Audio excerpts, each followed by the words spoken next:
السلام عليكم ورحمة الله وبركاته. هردفتوتا فيك وجمتوتا كينا وندكي سنو نغان كيك اللي سران اسناغو سنن جيتشا اسو امنتي في كوتا هنجنني اجولي اورمو مرتكي سنو كنت ما كاي سنو نغان كي سني هاغو سنن جيتشا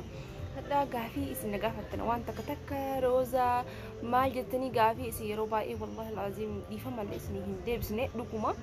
غافي سنيف اسني دفه جيتشا وان برالتي متي كان مكي سانو dhugaa ijoollee hedduu bilbilanii gaafatanii abbaan kee maal ta'e roza abbaa kee maal ta'e abbaan kee akkamiin ta'e sila abbaan kee akkam ta'e abbaan kee erga galeetti galtaniitiin hin jettanii oduu isaa hin dhageenye naan jettanii na gaafatanii dhugaadha wallahi laziin dhugaa keessanii abbaa kee erga asii biyya kana galee amma gara ji'a meeqaatiif deemna hedduu ji'a meeqa sila turreetiin hin jira hir'istaa kabajamtti kee baay'ee takka turre. Kanaafuu ana yeroo baay'ee naaf abbaan kiyya bakka takka hin jirru isaan baadiyyaa jiranii amma magaalaa jira. Kanaafuu abbaan kee maal ta'e warri naan jettanii na gaafatanii hordoftoota kee abbaan kee ni jira alhamdulillah fayyaa guutuus qabaan hin jira homaa takkaallee hin taane garuu namni akka yeroo biyya alaatti wajjin tara inni isaanii miti erga galleetiin hin jenne osoma ta'ummoo akkasiyyuu jechuudha. Amma ummaan tiyaqqatu goote qabde akka isa manaa gadi hin baane goote sani malee ambraa miti hir'istuu fi kabajamtoota kiyyaa abbaan kee wallahi laazim isinii fidee dhufa abbaa kiyyaa inshallah isinii fidee fi dhufa na gaafattanii turtanii ijoollee hedduu takka galatooma wallahi laazim komentii jalatti illee warri bilbiltanii illee na gaafattanii baay'ee takka naaf galatooma anuu isin qaba osoo isin hin qabaatin eentu na gaafata isin na gaafatanii roza abbaan kee maal ta'e warri naan jettanii abbaan kee wallahi laazim nima jira. Hali jiru Itoophiyaa kun bakka abbaan kiyya akka yeroo biyya alaa sanitti doktora jedhee mana haakimaa keessa dalagu sanii leemtii waraqaallee dhugaan waraqaan achirraa osoo baafatee galee abbaan kiyya haa doktora jechuudha. Biyya achitti waraqaa hunda kennaniifii jiranii garuu ammoo tuyyuu barumsa abbaan kiyya walla dhugaas ni hin baranne warra isaa hin barsiifne hedduu barumsa hin baranne jechuudha. Garuu maashaallah tabaarakallah rabbiin lama sammuu isaaf kenne. Nama jechuun nama barate olitti isin jaa ingiliffa beekaa ingiliffa akka fedhe haasaa afaan wanni inni hin beekne afaan Sumaalii beekaa bira taree afaan duraan waraana keessa ture abbaan kiyya duraan waraana keessa ture jechuudha afaan hunda beekaa afaan Tigreellee hin beekaa isin jaa wallahi takka ni hin dhagaa. Akkasii hordoftoota kabajamtoota kiyyaa kanumaafuu sila abbaan kiyya asii galee hojii akka isaan qabaate numaan fedha garuu abbaan kiyya waraqaa mana barumsaa gaafatan biyya kanatti jechuun achitti illee mana barumsaa gaafatanii garuu isaa xumuramee jira waraqaa mana barumsaa gaafatanii turanii asitti ammoo sin beeytanii miree biyya keenyaa dokumentii dirqama kan ittiin baratanii waa hunda nama gaafatanii abbaan kiyya ammoo kun galee qotaa jira. Wallahi lazim galee qotaa jira abbaan kiyya amma gabaree ta'ee qotu jira ummati cinaa dhaabbatee akkuma beeyta waggaa baay'ee ummati gatee ana xiqqoo amata waggaa 3 na bira abbaan kiyya beesan jira anu akkuma isin beeytan abbaa kiyya barbaaddadhee akka nama tokkotti fuudhee galchee haadhaaf abbaa isaa wal garsiise kinu amma nagahaan haadhaaf abbaa isaallee gammachuudhaan haati mana isaallee gammachuudhaan isaa wajjin waliin jiraachuu jiran jechuudha hordoftoota kiyya. Kanaafuu ummaatiyyaa amma ummaatiyyaaf waan duraan sigatee hanga duraan sigate sanii siif deebuu qaba siif deebuu qaba jedhee ummaatiyyaa wajjin jiru bareedduu jiranii alhamdulillah garuu qotaa jira wallahi gabaree ta'ee qotaa hordoftoota kiyya. Kana malee abbaan kiyya uumaa takka hin taane naa jiraadha naa galatuma abbaan kiyya hojii irra jira hojii qonnaan beeytanii isiniif fidaa hordoftoonni kiyya akkana si gaafatan jeeni abbaa kiyya isiniif fideetiin dhufa inshallah ta'e rabbitiin akkasuma ijoolleen ummaa tamtee fa'aa warra akkasitti nutti garsiisee warreettan ummaan tiyya shari'aadha dhugaa rabbi wallahi laazim ummaan tiyya akkuma amma fakkeenyaaf ijoollee warri beeytanii ana ummaatiyya biratti hin guddanne kana guddadhe akkootiyya biratti jechuudha. Akkootiyyatu naaf laafti waan fedhe wonjiin hayaanaan jetti isin illee shari'aadhaan warri kenna guutuun jalbii booffatanii anuma malee anillee uffachuun hin barbaada rabbi haa uffisnaan jedha. Garuu gaafa waan kana dhiisee nu farda jalbiiba jedhanii yaada jalbiiba qofaa miti inshallah keessa imaanaaf rabbiin nu haa nu hundaa jechuudha akkasuma ummanti wanna fiduu dhabeef jechuudha hordoftoota kiyya ummanti naaf hin dhuftu asirra garuu hijaabuma san keessaa gaaf tokko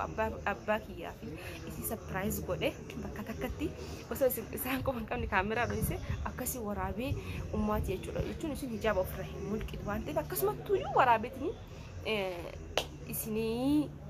gadhiisa jechuudha abbaa kiyya wajjin isi bashannansiise inshallah ta'e rabbiitini akkasii hordoftoota fi kabajamtoota kiyya baay'ee takka isin jaaladha hordoftoota kiyya akka hin jeesnii fi qabu ani roozaan jechuudha maaliif bakka guddaa akkanaa qabdan isin argeetiniin jira waan hundumaafu ifa malee yaaduu inni isin hin jenne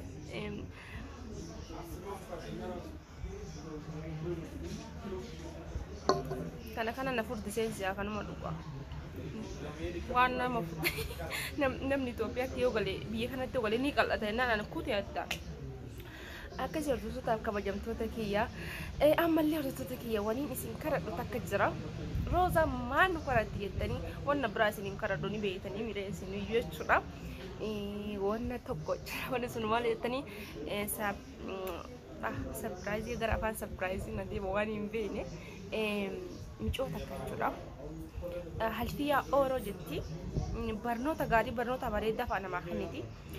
micoo sunii rooza yuutuubii kan kee hordoftoota kan kee baay'ee si jaalatanii baay'ee si kabajanii hordoftoota kan keetiin naa himii yuutuubii kana naa beeksisii naan jettee turte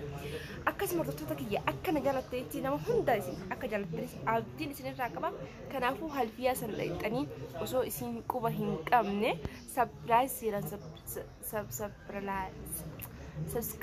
subscribe biyachuu kiyyaara subscribe akka naagotaniif kabajaaf jaalalaan isin gaafadhaa hordoftoota kiyyaa maaliifee isiisan jechuudha si jaalatanii hordoftoonni kan keessaanitti naa himii naan jette anillee akka isin na jaalattanii nama hunda beekaa kun wajjumaanuu harkinaa jirra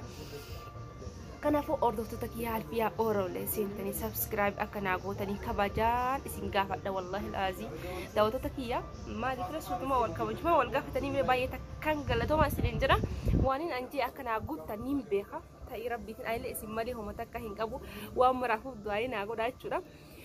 akkasii kabajamtootaa fi hordoftoota kiyya abbaa kiyya fideetiniin abbaa kiyya ka biyya ambaasaniitu isinitti agarsiisee biyya kanatti isin agarsiisuu hin didu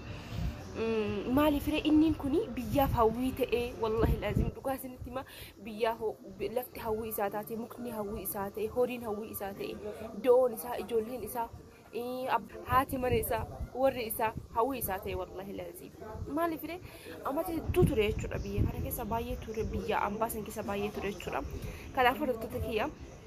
abbaan kiyya ammallee deebuuf hin deema maaliif waraqaa qaba inni anamma waraqaa inni jechuudha waraqaa qaba waraqaa ala deemaniin qaba ni deebi'ee yookiin masrirranii deemuu fedha jechuudha masrii deemetiniin yoo masrii deemee inni waraqaa ofii fidatee dhufe waan jechuudha maandeeta jechuudha maandeeta ijoollee ka Ameerikaa fa'aatiin deemanii beekanii ijoolleen biyya Yamanii fi biyya adda addaa keessa turanii beekanii maandeeta jechuudha kanaaf inni masrii deemuuf hin deema masrii irraaniin akka Ameerikaa carraa rabbisa haa baasu akkasii hordoftoota kabajamtoota kiyya erga biyya kana galee afaan wallaalee yuusaa kanaafuu abbaa kiyya fidee isinii dhufa abbaan kiyya bakka jiraami ammallee ijoollee goroosa abbaan kan keessana maal ta'e yookaan inni uqqate moo akka duraan hin jiru abbaan kiyya amma biyyi tolte biyyi wallaahi laazim hordoftoota kiyya diqqishuu waa qabaatan taanaan biyyi fata adda kana jettanii jiraatan biyya keessatti boontanii wallahi laazim wanni akka biyya ofii hin jirtu jechuudha wanni akka biyya ofii hin jirtu garbummaa biyya ambaasanirra biyya kanallee wayyaa garuu mootuyyuu wayyaan kiyya galaa isin guutuun galaa jedhee sirra keessa osoo hin taane yoo waa qabaatan malee yoo waan qabaatin guyyaa takkatti isin jijjiirti wallahi laazim yaada namatti taate jechuudha